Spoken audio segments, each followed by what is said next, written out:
السلام علیکم ورحمۃ اللہ وبرکاتہ۔ میرا نام محمد مدثر ضلع بونیر سے ہوں۔ جامعہ اشرفیہ سے میری فراغت سن 2022 میں ہوئی۔ اس کے بعد زمانۂ طالب علمی میں یہ خواہش تھی کہ میں انشاءاللہ تخصص کروں گا، تخصص فی الافتاء، لیکن کچھ مجبوریوں کی وجہ سے اور کچھ مشغولیات کی وجہ سے مدارس میں داخلہ بھی لیا، لیکن مصروفیات کی وجہ سے مستقل اس کو نہ رکھ سکا۔ اس کے بعد سوشل میڈیا کے ذریعے سے اس جامعہ کا تعارف ہوا کہ دارالعلوم کالا کاکو کے اندر آن لائن تخصص ہوتا ہے۔ تو بعض اپنے اساتذہ سے بھی اور اپنے ہم عصر طلباء سے مشورہ کیا تو انہوں نے اس کا خوب مذاق اڑایا کہ آن لائن تخصص سے کیا فائدہ ہوگا۔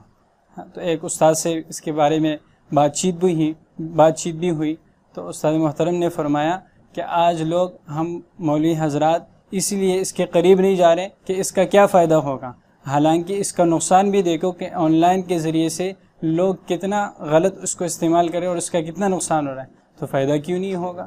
تو الحمدللہ اس میں داخلہ لیا اور اس کے اندر جب یہ پڑھا کہ اس کے اندر الحمدللہ 10 مختلف اداروں کے بڑے بڑے جید اساتذہ کرام وہ اس کی نگرانی نہیں بلکہ پوری مکمل ان کے زیر نگرانی ہے، اور ماشاءاللہ یہ 3 روزہ جو ورکشاپ تھی اس کے اندر بالمشافہ سب اساتذہ سے ملاقات بھی ہوئی اور سب نے تعلیماً بھی اور اخلاقاً بھی اساتذہ نے تربیت فرمائی، اور اس کے اندر ابتدائی تمرین کے حوالے سے بھی تربیت فرمائی۔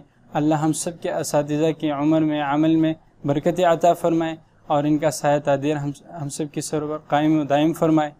وآخر دعوانا ان الحمدللہ۔